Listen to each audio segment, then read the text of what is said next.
अस्सलाम वालेकुम नाज़रीन, आपको खुश आमदीद कहेंगे प्रोग्राम हर ज़ाविये से। मैं हूँ आपकी मेज़बान समीना राना। नाज़रीन, सबसे पहले प्रोग्राम में जो आज के सवालात हैं वो आपके सामने रख देते हैं। सबसे पहले एक अहम मामला जो कल से अब तक ज़ेर बहस है, तोशाखाना केस में कीमती घड़ी के बेचने और ख़रीदे जाने के हवाले से हम बात करेंगे। ताजिर उमर इंकशाफ सामने आते हैं और उन्होंने ये बताया कि उन्होंने कीमती तोहफ़े $20 लाख में ख़रीदे, जिसके बाद PTI की जानिब से मुख्तलिफ तरह के मौक़िफ़ सामने आए और फिर चेयरमैन तहरीक इंसाफ इमरान खान की जानिब से कहा गया कि उन्होंने ये घड़ी तो पाकिस्तान में बेची है। हम सवाल उठाएंगे कि इसके बाद खान साहब ने एक बड़ा ही स्ट्रॉन्ग मौक़िफ़ अपनाया और ट्वीट किया कि बस बहुत हो गया। बेबुनियाद कहानी को लेकर जो इल्ज़ाम तराशी उन पर की गई है वो इसका कानूनी जवाब देंगे, कानूनी चाराजोई करेंगे। खान साहब ने यह भी कहा कि उन्होंने वकला से बात कर ली है, ना सिर्फ पाकिस्तान बल्कि बरतानिया, मुत्तहिदा अरब अमारात में भी केस करेंगे। हम अपने प्रोग्राम में अपने मेहमानों के सामने सवाल उठाएंगे कि खान साहब का ऐसा कहना कि वो बरतानिया और दुबई में केस करेंगे, क्या उन्हें पाकिस्तान में निज़ाम अदल पर एतमाद नहीं है? ये बहुत बड़ा सवाल है।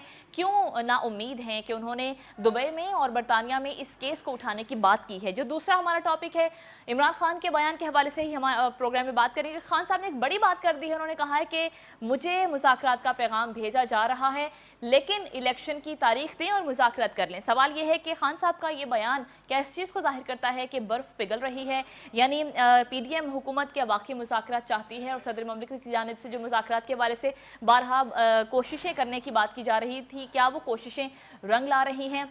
क्या इलेक्शन की तारीख मिलेगी? खान साहब का जो लॉन्ग मार्च है वो इस्लामाबाद दाखिल होगा या फिर मुज़ाकरात हो जाएंगे? दूसरा सवाल है, जो तीसरा सवाल है वो मुल्क में हम बात करेंगे हालिया दहशतगर्दी की लहर के बढ़ते हुए वाक़यात के बारे में बात करेंगे।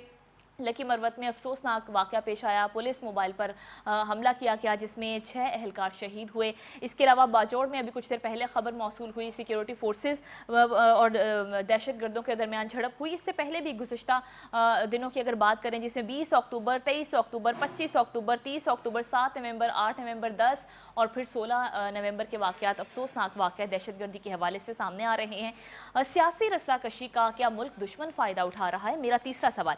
अपने मेहमानों का तारुफ करवा दूं। मेरे साथ तशरीफ रखते हैं शहजाद चौधरी साहब, सीनियर एनालिस्ट। वक्त निकाला शहजाद साहब, खुश आमदीद कहेंगे। सज्जाद मीर साहब, सीनियर एनालिस्ट, प्रोग्राम में तशरीफ रखते हैं। सज्जाद साहब, आपको खुश आमदीद कहेंगे। ज़ैकम खान साहब, सीनियर एनालिस्ट, मेरे साथ तशरीफ रखते हैं। ज़ैकम साहब, बहुत शुक्रिया। सना मिर्जा साहिबा, सीनियर तजियाकार, मेरे साथ तशरीफ रखती हैं। सना साहिबा, आपको भी खुश आमदीद कहेंगे। सबसे पहले शहजाद चौधरी साहब, आपकी जानिब आऊँगी। खान साहब ने कहा है कि उन्हें पाकिस्तान में भी वो केस करेंगे इस मामले को लेकर। कहते हैं इनफ इज़ इनफ, लेकिन इंसाफ की उम्मीद उन्होंने जाहिर नहीं की। वो कहते हैं कि मैं बरतानिया में और मुत्तहिदा अरब अमारात में भी इस बारे में केस करूंगा। क्या उनका बयान दुरुस्त है? क्यों खान साहब को एतबार नहीं कि पाकिस्तान में उन्हें इंसाफ नहीं मिलेगा? ये केस तो इलेक्शन कमीशन ने भेजा है, आई थिंक हाई कोर्ट को शायद, या सुप्रीम कोर्ट को शायद। तो वो जब रेफरेंस उनका जाएगा तो जाहिर है कि अभी ट्रायल स्टार्ट होगा उसके ऊपर। तो इसलिए वो ट्रायल तो ऑलरेडी इलेक्शन कमीशन ने केस तो लेकर चले गया अदालत के अंदर, और वहां पर इमरान खान को इसका जवाब देना पड़ेगा। लेकिन ये जो बीच वाली 2-3 सिचुएशन है जिसके अंदर के आप ये देख रहे हैं कि वो कह रहे हैं कि मैं अब लाइबल डेफेमेशन का केस करूंगा दुबई में और लंदन, उन साहब के खिलाफ या जियो के खिलाफ, चैनल के खिलाफ जैसे खबर दी है। मेरा ख्याल है कि अगर ये वो जीत जाते हैं, क्योंकि उसका पार्ट फिर ऑपोजिशन पे होगा, यानी वो जो उनका जो आदमी सामने आया क्लेम कर रहे हैं कि उसको करना पड़ेगा कि वो जो उसने इल्जाम लगाया वो, जब दुबई और लंदन में शायद करना बगैर मुमकिन नहीं होगा। एविडेंस लेके आना जिसके अंदर 2 किरदारों को जा रहा है जिनका क्या है कि लीडरशिप के साथ बहुत गहरा है, वो तो सामने आके ये बयान देंगे कि हाँ जी कि हमने उनको की। तो इसलिए मामला मुझे लगता है कि जब लंदन और दुबई में होगा शायद इमरान खान हो, अगर वहां पर डेफेमेशन और लाइबल इमरान खान के, फिर उस सूरत में जो मुल्क के अंदर केस होगा उसके ऊपर उसका असर पड़ेगा, और इसका असर इतना इस तरह का होगा कि अगर बाहर की अदालतों ने कोई सबूत या कोई ऐसा काम बगैर सबूत के किसी गलत इल्ज़ाम को उन्होंने ख़त्म कर दिया, डेफर कर दिया, तो इसका मतलब ये है कि यहाँ पर जो मुकदमा दायर किया गया उसकी भी अंदर भी बदनीयती शामिल है। तो मेरा ख्याल है कि ये इमरान खान की एक सपोर्ट बेस बनती मुझे नज़र आ रही है। दूसरी बात, जब भी हमारे यहाँ खुद से ये ट्रायल होगा, हमारी अदालत में ट्रायल होगा, तो 2 सवाल उठेंगे कि जो पुराने तोशाखाना के जितने मामलात हैं, जो बाकी लीडरान थे, उनका केस क्या हुआ, اور قانون سازی کس طریقے سے کی گئی ہے اور قانون سازی کیا کہتی ہے، اور پھر اس کے بعد بارے ثبوت جو ہے اس کا معاملہ ہر وقت رہتا ہے. تو جب یہ اس قسم کی چیزیں ہوں گی تو آپ کو لگے گا، نظر آئے گا کہ شاید عمران خان اس مرتبہ پھر ایک اور جس سے کہتے ہیں کہ شکنجا جو جکڑا جا رہا تھا اس سے پھر نکل پائیں گے، کیونکہ ہمارے قوانین اور ہماری جو روایت ہے اس کے حساب سے دونوں صورتوں میں عمران خان کی خلاصی ہو جائے گی. اور اگر باہر کے کیسز کے اندر، کورٹس کے اندر معاملہ ان کے حق میں فیصلہ ہو جاتا ہے تو وہ ایک ایڈیشن ہوگی ان کی سپورٹ کے اندر. جی ٹھیک ہے شہزاد صاحب، آپ کا جواب آ گیا. سجاد میر صاحب آپ کیا کہیں گے؟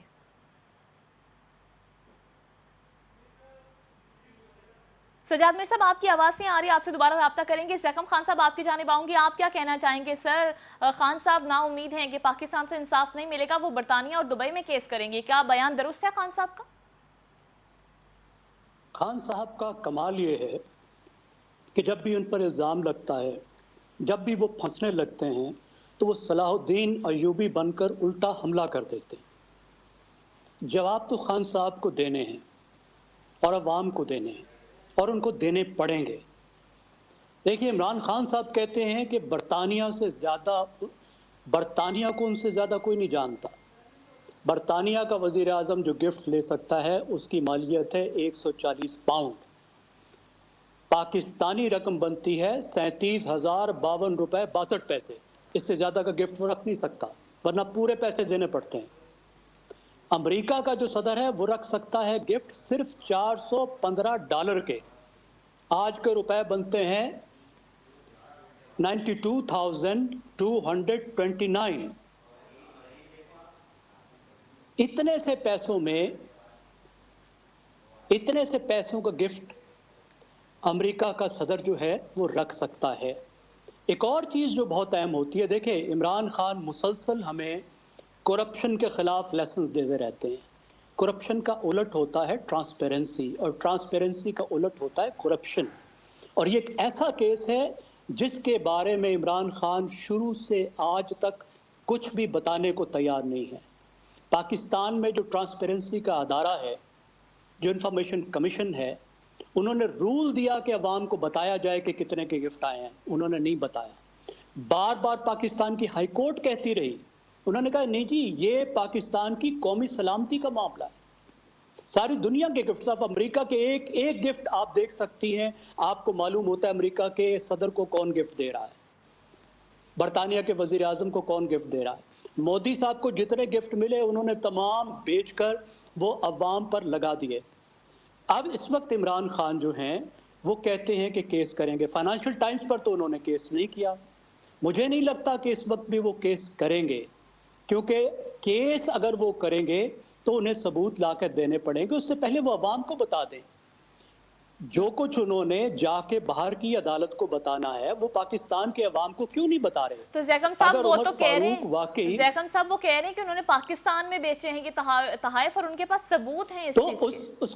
تو ثبوت کیوں نہیں دے رہے مادام؟ میں وہی پوچھ رہا ہوں. نہ وہ انفارمیشن کمیشن کے کہنے پہ دینے کو تیار ہیں. انفارمیشن کمیشن میں جو ریکویسٹ جس نے جمع کرائی، جس صحافی نے اس کا حشر نشر کر دیا، اسلام آباد کی ہائی کورٹ نے انہیں کہا بتائیں، تو وہ ثبوت اگر وہ انہوں نے دے دیے ہوتے، پہلے ہی دے دیے ہوتے، تو آج بات ہی کھڑی نہیں ہوتی. سوال تو یہی ہے کہ اگر یہ عمر فاروق ظہور دو ان کے قریب، ایک لحاظ سے ان کے وزیروں کے قریب نظر آتا ہے، اس کے پاس یہ گفٹ کیسے پہنچے؟ وہ پوری منی ٹریل دے دیں، وہ پوری بات بتا دیں تو بات ہی ختم ہوگی. اس میں بہت سے معاملات ہیں، اس میں اخلاقی معاملات بھی ہیں، اس میں قانونی معاملات بھی ہیں. اور اگر یہ کہانی جس طرح بتائی جا رہی ہے اس طرح سچی ہے تو پھر معاملہ یہ ہے کہ پاکستان کی ریاست کی ملکیت میں ایسے گفٹ جو پاکستان کے اہم ترین دوستوں نے دیے تھے، وہ یہ لوگ کس طرح خرید و فروخت کر رہے تھے؟ یہ فرح گوگی کون ہے؟ یہ شہزاد اکبر صاحب جو شرلاک ہومز بنے ہوئے تھے اور جنہوں نے باہر سے پاکستان کا لوٹا ہوا مال لانا تھا، کیا وہ یہی کر رہے تھے کہ پاکستان کے وزیر اعظم کو دیے ہوئے تحفے وہ باہر جا کے بیچ رہے تھے؟ میرے خیال میں اس کا حل یہ ہے کہ عمران خان صاحب کل ہی قوم کو اعتماد میں لیں اور ایک ایک تفصیل بتا دیں. اس کے بعد وہ ضرور عدالت میں جائیں، یو اے ای کی عدالت میں جائیں، وہ برطانیہ کی عدالت میں جائیں، جہاں بھی جائیں. اور سب سے اہم بات ہے کس طریقے کو تبدیل کریں. اگر امریکہ کا صدر 90,000 کا تحفہ لے کے خوش ہو جاتا ہے، اس سے زیادہ کا تحفہ نہیں لیتا. اگر برطانیہ کا وزیر اعظم 37,000 کا تحفہ لے کر خوش ہو جاتا ہے اور اس سے زیادہ کا تحفہ نہیں لیتا، तो ज़रूरी नहीं कि पाकिस्तान के जो हुक्मरान हैं और पाकिस्तान के जो ब्यूरोक्रेट्स हैं वो इस तरह के करोड़ों और अरबों रुपए के तोहफे अपनी जेब में डालें। बिल्कुल ठीक है, फिर ये कानून तो सिर्फ खान साहब नहीं बाकी सब पर भी लागू होगा। ठीक है सैकब खान साहब, आपका जवाब आ गया। सना साहिबा, आपकी जानिब आऊंगी। खान साहब कहते हैं कि उनके पास सबूत हैं, उन्होंने तोहफ़ पाकिस्तान में बेचे हैं, तो फिर पाकिस्तान की अदालत को ही दे दें, लेकिन उन्होंने कहा है कि उन्हें इंसाफ की उम्मीद नहीं है, इसलिए वो बरतानिया और UAE जाएंगे। क्या आप समझती हैं कि खान साहब का ऐसा कहना दुरुस्त है? क्या उन्हें पाकिस्तान के अदल के निज़ाम पर इतना सा भी एतबार नहीं रहा? अच्छा, मेरे ख्याल से पहले तो बहुत शुक्रिया कि आप लोगों ने मौका दिया इस प्रोग्राम में, और इतनी माशाल्लाह से ये जो पैनल है बड़े जबरदस्त पैनलिस्ट हैं, और इसमें मेरी राय भी अदना सी जो है शामिल की है। लेकिन बात यह है कि पिछले काफी अरसे से जो हालात हैं खान साहब के, अगर मैं सिर्फ अदल की मिसाल की बात करूं, और उन्होंने जिस तरह कहा है कि पाकिस्तान में अदल का कोई निजाम नहीं है, तो ये वही पाकिस्तान है जहां 1 साल से भी कम अरसे से पहले वो मुल्क के वजीर आजम थे। अगर उनको पाकिस्तान के अदल के निजाम के ऊपर इतने मसाइल थे, तो फिर मेरा ख्याल है उनको सबसे पहले जुडिशल सिस्टम को बेहतर करना चाहिए था। हर मौके पर, हर स्टेज के ऊपर वो जुडिशल सिस्टम की तारीफ करते रहे, कोर्ट्स की तारीफ करते रहे, फैसलों की तारीफ करते रहे, लेकिन जब उनको लगा कि उनके हक में फैसले आने बंद हो गए, या जहां उनको लगा शायद उन स्टेजेस के ऊपर उन्होंने कोर्ट्स को भी थोड़ा सा सीधा करने की कोशिश की, माजरत के साथ मैं ये अल्फाज इस्तेमाल कर रही हूँ। जाहिर सी बात है कि जो सिचुएशन इस वक्त बनी है, उस सिचुएशन में खान साहब को लगता नहीं है कि उनका पाकिस्तान में मसला हल हो सकेगा और ये दाल गल सकेगी। ऑब्वियसली हमारे तमाम पैनलिस्ट जो हैं उनमें से चंद की राय मैं सुन नहीं सकी हूँ, लेकिन जो मैं समझ सकी हूँ, इस वक्त हमारी जो सहाफी बरादरी है उसमें एक बड़ा एक वाज़ेह डिफरेंस नजर आता है। कुछ ऐसे लोग हैं जो कि खान साहब की अभी भी सपोर्ट में खड़े हैं, कुछ ऐसे लोग हैं जो कि खान साहब की सपोर्ट में पहले थे और अब नहीं है, और कुछ ऐसे लोग हैं जो शुरू से उनके खिलाफ थे, आज भी उनके खिलाफ हैं। तो इसलिए किसी का भी ये ओपिनियन देना कि खान साहब सही कर रहे हैं या गलत, ये मेरी नजर में बहैसियत जर्नलिस्ट बाइस्ड होगा। ये जरूर है कि हम राय दे सकते हैं। अब जहां तक तोशा खाना की बात है, तो तोशा खाना की अगर मैं शुरुआत करूं, माजी के कई हमारे वज़ीर आज़म हैं जिन्होंने ये सारी मराहत हासिल की, गिलानी साहब से लेके शौकत अजीज साहब तक, और उसके बाद कई ऐसे वज़ीर आज़म रहे हैं जिन्होंने खूब माल लूटा, लेकिन किसने आज तक उनके बारे में बात की? किसी ने भी बात नहीं की। खान साहब का जो अलमिया है वो ये है कि उनके मुल्क में दोस्तों से ज्यादा दुश्मन बन गया, और वो भी पॉलिटिकल अलायंसेस में रहते हुए। तो इसको मद्देनजर रखते हुए उनके हवाले से ये एक बहुत बड़ा स्कैंडल था, और इसमें बहुत ज्यादा हाथ उनके अपने घर में मौजूद उनकी खातून खाना का भी था। और अब ये एक सवाल अहम है कि क्या खान साहब को इन सारी सिचुएशन और तमाम इश्यूज का इल्म था या फिर नहीं? शायद ये वो सवाल है जो खान साहब जिसका बेहतर खुद जवाब दे सकते हैं। जहां तक जुडिशरी के सिस्टम की बात है, अगर तो उनके पास प्रूफ है, पिछले कुछ दिनों में जिस तरीके से 2 से 3 इंटरनेशनल जर्नलिस्ट ने उनका हाल किया इंटरव्यूज में, और बारहा उनसे एक ही क्वेश्चन किया कि आपके ऊपर हमला किया गया, क्या आपके पास सबूत है? इसका सिंपल सा सवाल का जवाब था कि हाँ या फिर नहीं। लेकिन खान साहब उन तीनों जर्नलिस्टों को ये सवाल का जवाब नहीं दे सके कि आया उनके पास सबूत मौजूद है या फिर नहीं है। उसी तरह इस क्वेश्चन के ऊपर भी कि क्या उनके पास सबूत मौजूद है, ऑब्वियसली उनके पास प्रूफ ये होंगे कि जी मैंने ये इतने में खरीदा और उसके बाद मैंने इतने में बेचा। सवाल ये है कि हमारे मुल्क में, पाकिस्तान में, कौन सा ऐसा काम है जो कि ब्लैक एंड व्हाइट होता है? टॉप से लेके टिल बॉटम हमारे यहाँ हर काम ग्रे एरिया में होता है। मैं अभी भी खान साहब की इस स्टेटमेंट की सपोर्ट में हूँ कि जी मेरे पास सबूत है। अगर वो 45 करोड़ रुपए का क्लेम कर रहा है, जिस शख्स का नाम जो है वो उमर फारूक जहूर है, और ऑब्वियसली उसने एक पूरी हिस्ट्री अपनी रिलेशनशिप की बताई है जो कि लव एंड हेट रिलेशनशिप था PTI की गवर्नमेंट और उसके मुख्तलिफ वज़रा के साथ। उसमें उसने भी बेनिफिट्स हासिल किए और उसने उनको बेनिफिट दिए भी, लेकिन जहां पर उसके मसाइल शुरू हुए वहीं पर डिस्टेंस शुरू हो गया। क्वेश्चन ये है कि खान साहब जो चाहे मनी ट्रेल देना चाहें, जिस तरीके से देना चाहें वो कर सकते हैं। उसका रीजन ये कि उस वक्त वो प्राइम मिनिस्टर थे। अगर वो प्राइम मिनिस्टर ना होते और उस वक्त के सिस्टम और किस प्रोसेस के थ्रू उन्होंने ये सारा काम किया वो बताया जाता, तो शायद मेरे नजर में ये ज्यादा ट्रांसपेरेंट होता। एक शख्स जो खुद प्राइम मिनिस्टर की कुर्सी पर बैठा हुआ है उसके लिए ये काम करवाना मुश्किल नहीं हो सकता। अगर फराह होगी साहिबा अपने प्राइवेट जेट में कोई बड़ा सा बैग लेके जिसमें 45 करोड़ रुपए की एक बड़ी रकम मौजूद हो लेकर आ जाए, किसने पूछना है? किसी ने भी नहीं पूछना। बिल्कुल उसी तरह जो 5 करोड़ रुपए की ट्रांजैक्शन नाज फवाद चौधरी साहब चीफ टीक के बता रहे थे और उनके बराबर में जुल्फी बुखारी साहब भी बैठे हुए थे और वो उनकी हिस्ट्री बता रहे थे जहूर साहब की। तो बात यह है कि उनके लिए 5 करोड़ की ट्रांजैक्शन दिखाना कोई मुश्किल नहीं होगा, लेकिन जो बाकी 40 करोड़ रुपए हैं ये कहां से कहां गए इसका कोई सबूत ना तो मौजूद। बहुत सारे सवाल उठ गए, जवाब तो देना होगा। हाँ, इसमें एक इम्पोर्टेंट रोल जहूर साहब का है اور میرے خیال میں مجھے بڑی حیرت بھی ہے کہ اگر ان کے پاس ایسی کسی ٹرانزیکشن کا کوئی پروف موجود ہے، آیا تو اگر موجود ہے تو شاید یہ بہت بڑی چیز ہوگی اگر وہ سامنے آ جاتی ہے، اور اگر موجود نہیں ہے تو پھر شاید میرے خیال میں ظہور صاحب کی اسٹینڈنگ نہیں رہ جاتی. لیکن یہ ضرور ہے کہ ان کے پاس ایک بڑی میجر سپورٹ ضرور ہے ان کے پاس، جس کے بنا کے اوپر ظہور صاحب اسکرین پر آئے ہیں، انہوں نے اپنا انٹرویو دیا ہے اور انہوں نے تمام کلیمز کیے ہیں. لیکن اس سے پہلے انہوں نے اپنا نام جو ہمارے یہاں کے ECL اور اس قسم کی ایشوز تھے اس سے نکلوایا، اور اس کے بعد فرنٹ پر آ کر انہوں نے یہ بات کی. لیکن جو بھی کچھ ہے، خان صاحب کے لیے یہ جو کیس ہے یہ اس وقت سے امپورٹنٹ رہا ہے جس وقت یہ کیس فائل کیا گیا تھا اسلام آباد کے لوکل جرنلسٹ کے بہاف پر، اور وہ اس کیس کو ایک لمبے عرصے تک لے کر چلا. لیکن ایونچولی خان صاحب کے اہل خانہ نے جو کچھ ان کے پریزنس میں ان کے سامنے کیا، وہ کہیں نہ کہیں جا کر خان صاحب کو واپس ضرور دینا پڑے گا، چاہے وہ جواب کی شکل میں ہو، کیونکہ عوام obviously یہ جاننا چاہتے ہیں کہ وہ تمام تحائف جو کہ تحفے کی صورت میں آپ کو دیے گئے، وہ کسی طور بھی زیب نہیں دیتا کہ آپ بڑے بازار میں جا کر ان کو بیچ دیں. ٹھیک ثنا صاحبہ، آپ کا جواب آ گیا. ناظرین یہاں پر ایک بریک کے بعد واپس آئیں گے، ہمارے ساتھ رہیے.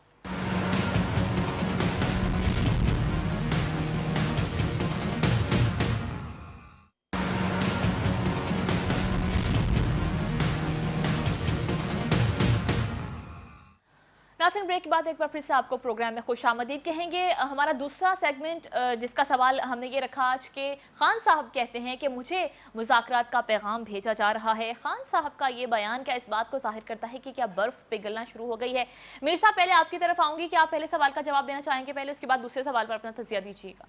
میر صاحب سے دوبارہ رابطہ کرنے کی کوشش کریں گے. زیغم خان صاحب آپ کیا کہیں گے؟ خان صاحب کہتے ہیں کہ انہیں مذاکرات کا پیغام بھیجا جا رہا ہے، لیکن وہ کہتے ہیں کہ الیکشن کی تاریخ دے دو اور مذاکرات کر لو. خان صاحب تو کہہ رہے تھے کہ ان کے مذاکرات چل رہے ہیں، وہ تو کہہ رہے تھے کہ اسٹیبلشمنٹ سے ان کی بات چل رہی ہے اور حکومت سے وہ بات کرنا نہیں چاہتے، اور حکومت سے مذاکرات کی ان کی شرط شروع سے یہ رہی ہے کہ پہلے آپ الیکشن کی ڈیٹ دیں، اور حکومت کہتی ہے کہ ہم الیکشن کی ڈیٹ نہیں دیتے. تو معاملہ تو وہیں کا وہیں ہے، اس میں نئی تبدیلی کی کیا بات ہے؟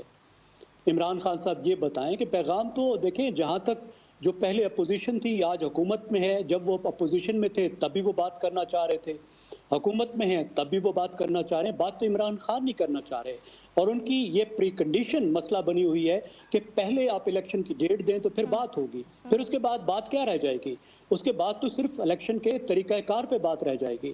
لیکن میرے خیال میں عمران خان صاحب کا جو دوسرا مطالبہ تھا، اور جو میرے خیال میں زیادہ اہم مطالبہ تھا، اور جس پر ان کا زیادہ اصرار تھا، اور جس کی وجہ سے انہوں نے زیادہ ایگریسو ایک پوزیشن لی ہوئی تھی، یعنی آرمی چیف کی تقرری، وہ ہوتا ہوا شاید نظر نہیں آ رہا. اور جب وہ تقرری ہو جائے گی تو لگتا یہ ہے کہ عمران خان صاحب ٹھنڈے پڑ جائیں گے، اس کے بعد بات چیت کا راستہ بھی ہموار ہو جائے گا، اور اس کے بعد یہ زیادہ مشکل نہیں رہے گا کہ 2-3 مہینے الیکشن آگے یا پیچھے ہو جائیں.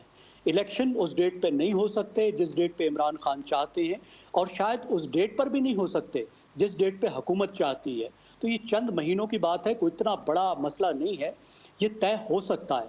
لیکن جو پہلا مسئلہ تھا وہ طے نہیں ہو سکتا تھا، وہ اتنا غیر آئینی ڈیمانڈ تھی، اور ایسا پریزیڈنٹ سیٹ ہوتا، ایسا ایک مثال سیٹ ہو جاتا اس کی وجہ سے کہ آئندہ پاکستان میں آرمی چیف کی تقرری جب بھی ہونے لگتی تو اس وقت مسائل کھڑے ہو جاتے، کوئی نہ کوئی سیاسی پارٹی آ کے ویٹو کر دیتی، درمیان میں کھڑی ہو جاتی، اس میں اختیارات ہیں وزیر اعظم کے، اس پر اثر پڑتا، اور خود جو آرمی کی اپائنٹمنٹ کا پروسیجر ہے اس پر بھی اثر پڑتا. میرے خیال میں وہ والا تو کام ہونے والا نہیں ہے. جی ٹھیک، جواب آ گیا. ثنا مرزا صاحبہ آپ کیا سمجھتی ہیں؟ کیا مذاکرات کا پیغام جس طرح سے خان صاحب کہہ رہے ہیں کہ انہیں بھیجا جا رہا ہے لیکن وہ اپنے مطالبے پر قائم ہیں، آپ کیا سمجھتی ہیں کہ یہ بیان دینا جو ہے وہ صلح صفائی کی طرف معاملات جا رہے ہیں، برف پگھل رہی ہے دونوں جانب سے؟ سمینہ آپ کا سوال بڑا انٹرسٹنگ ہے. یہ بس خان صاحب کی جو طبیعت ہے وہ جیسے کئی دفعہ ہم نے دیکھا ہے کہ کوئی ناراض بہو ہوتی ہے، اس کا دل بھی ہوتا ہے کہ میں راضی ہو کے اپنے سسرال واپس چلی جاؤں، لیکن وہ دکھاتی ہے کہ میں ناراض ہوں اور میں میکے جا کر بیٹھ گئی ہوں. تو خان صاحب کی سچویشن ویسی ہے معذرت کے ساتھ. اصل ایشو یہ ہے کہ خان صاحب اگر آپ کو یاد ہو لانگ مارچ لے کر نکلے تھے جب ان کے اوپر اٹیک بھی ہوا، اس دوران بھی جو ہماری سورسز ہیں وہ یہ کہتی ہیں، بہت سے لوگ صحافی اسلام آباد کے جانتے بھی ہیں کہ ان سے ان کی پارٹی کے کچھ لوگ اس وقت बहुत भरपूर कोशिशें करते रहे। और एक बड़ी मुस्तनद खबर ये भी थी कि सदर आरिफ अलवी साहब ने भी 1 से 2 मरतबा सिटिंग्स की, कम से कम एक मरतबा, जिसके बारे में मुझे भी पता है। और उन सिटिंग्स में उन्होंने खान साहब के मामला तय करने की कोशिश की है कि लॉन्ग मार्च के दौरान ही बड़े तहम्मुल के साथ वो मसला हल हो जाए, लेकिन वो मीटिंग सक्सेसफुल नहीं हो सकी। और ऑब्वियसली आप भी जानती हैं कि वो मीटिंग जो थी वो नवंबर में होने वाली चेंजेस की थी। जैगम साहब ने बड़ी दिलचस्प बात की कि बहुत से लोग ठंडे हो जाएंगे जब आर्मी चीफ की तकर्री होगी। तो मैं कहती हूँ कि बहुत से लोग नहीं, बल्कि बहुत सारे लोग जैगम साहब ठंडे हो जाएंगे, क्योंकि जो आर्मी चीफ की तैनाती है और जो फैसले हो रहे हैं जिससे रिलेटेड भी, तो वो शायद बहुत से लोगों को पसंद ना आए। लेकिन जहां तक डिस्कशन की बात है और खान साहब के साथ नेगोशिएशंस की बात है, तो जहां तक मैं इस चीज को अंडरस्टैंड कर रही हूं वो ये कि इमरान खान साहब के साथ इस वक्त की हुकूमत की तरफ से कोई इंटरेस्टेड नहीं है बातचीत करने में। और जो आर्मी चीफ की तकर्री है इसके ऊपर तो बिल्कुल नो का बोर्ड लगा हुआ है। इसमें कोई दो राय नहीं है कि शहबाज शरीफ साहब ने लंदन विजिट किया है और इसका प्राइम जो फोकस था वो यही था कि अगला आर्मी चीफ कौन होना चाहिए, उनसे मशवरा जरूरी था। और ऑब्वियसली वहां पर बहुत सी मेजर जो तैनाती के हवाले से जो पॉइंट्स हैं वो डिस्कस हो चुके हैं, फाइनलाइज हो चुके हैं। अगले 2 दिन खान साहब का एक स्टेटमेंट, अगर आपको याद हो, अभी पिछले 1 घंटे के दौरान जो आया है, जो उन्होंने बात की है कि 1 से 2 दिन में मैं फैसला करूंगा, क्योंकि 18 जो तारीख है वो बड़ी इंपॉर्टेंट है। और वो 18 तारीख तक कम से कम ये कोशिश करेंगे अपनी तरफ से फ्लैग उठा के दिखाने की कि जी मैं इंटरेस्टेड हूं और मुझसे बातचीत की जा रही है। लेकिन ऐसा नहीं है कि उनसे बातचीत की जा रही है। आप देखेंगे विद इन फ्यू डेज कि ऐसा होगा कि खान साहब जो भी कुछ कहें, लेकिन आहिस्ता आहिस्ता करके रिक्वेजिशंस फॉरवर्ड होंगी और उसके बाद रिप्लाई आएगा और 20 तक एक्सपेक्टेड है कि नाम सामने आ जाए। लेकिन उसके बावजूद खान साहब की ये कोशिश है, मेरा नहीं ख्याल कि आने वाले दिनों में इस पे कोई रिजल्ट आ सकेगा और गवर्नमेंट की तरफ से इनिशिएटिव होगा। कुछ वक्त पहले भी शहबाज शरीफ साहब ने ये बात की थी कि इमरान खान साहब ने कोशिश की अप्रोच करने की इनडायरेक्टली आर्मी चीफ की तैनाती पर, लेकिन गवर्नमेंट ने स्ट्रेट फॉरवर्ड उनको नो कह दिया। तो खान साहब का ये स्टेटमेंट मेरे ख्याल से बिल्कुल भी दुरुस्त नहीं है। ठीक है जी, शहजाद चौधरी साहब, सर क्या कहेंगे आप? देखिए, 2 इश्यूज है ना। एक तो ये कि इलेक्शन होने चाहिए या नहीं होने चाहिए। मुज़ाकरात किसके बारे में? मुज़ाकरात इलेक्शंस के बारे में। और पूरा पाकिस्तान ये कह रहा है कि जिस हालत पे, जिस नहज पे पाकिस्तान आज खड़ा है, सियासी तौर पर या मुआशी तौर पर, तो उसका हल यही है कि पॉलिटिकल स्टेबिलिटी सबसे पहले आनी चाहिए और इलेक्शंस होने चाहिए। तो इलेक्शंस की डिमांड और उसके लिए मुज़ाकरात का शोर तो बड़े अरसे से पूरे पाकिस्तान में फैला हुआ है। अब ये दूसरी बात है कि जो हुकूमत है वो कोई किसी किस्म का मुज़ाकरात इमरान खान के साथ नहीं करना चाह रही। उनका ताल्लुक एस्टेब्लिशमेंट के साथ अपना ज़रूर है और शायद इसी तरह का एक ताल्लुक एस्टेब्लिशमेंट के साथ इमरान खान या इमरान खान के जो फैसिलिटेटर्स हैं उनके थ्रू कायम करने की कोशिश की गई हो। लेकिन ये दोनों फरीक यानी हुकूमत और इमरान खान अभी तक किसी तरीके से मुज़ाकरात में शामिल ना हुए हैं, ना होना चाहते। शायद इमरान खान होना चाहते, लेकिन हुकूमत का इस वक्त कोई इंटरेस्ट नहीं, क्योंकि जो मामलात हैं उसके बारे में हुकूमत खामोश रहना चाहती है, इलेक्शंस या आर्मी चीफ की तकर्री के बाद। आर्मी चीफ की तकर्री वैसे ही प्राइम मिनिस्टर, जो सिटिंग प्राइम मिनिस्टर होता है, उसका इस्तेहकाक होता है और उसके लिए किसी और की और किसी की भी और जो राय है उसको हाल में ली जा सकती है, लेकिन ये जरूरी नहीं होता कि वो, एक तो ये मामला होगा। दूसरा देखिए, जहाँ तक वैसे ही मुज़ाकरात के साथ एक हल निकालने की बात है, वो तो हम सब ये कह रहे हैं कि जिस किस्म के हमें ही करना चाहिए। एक बात बार बार की जाती है आर्मी चीफ की तकर्री के बारे में। मेरा ख्याल आर्मी चीफ की तकर्री असूलों का कवायद के मुताबिक होनी चाहिए, जो ज़ाब्ता है उसके मुताबिक होनी चाहिए।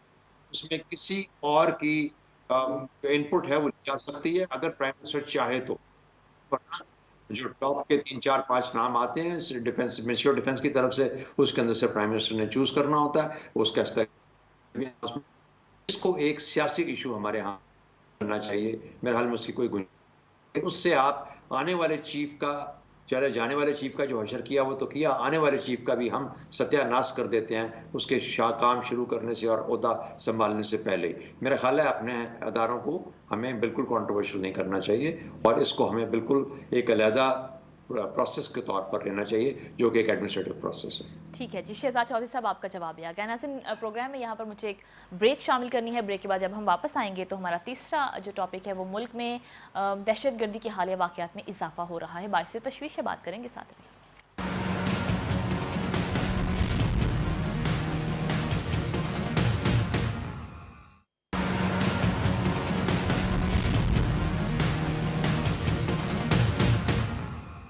Welcome back Nasir. अब हम बात करेंगे मुल्क में दहशतगर्दी की हालिया लहर के हवाले से और सिक्योरिटी फोर्सेस को निशाना बनाया जा रहा है। अक्टूबर के महीने में जिस तरह से मैंने अपने इंट्रो में भी जिक्र किया कि बहुत सारे अफसोसनाक वाक़यात पेश आए और लकी मरवत का वाक़या जिसमें 6 एहलकार शहीद हुए।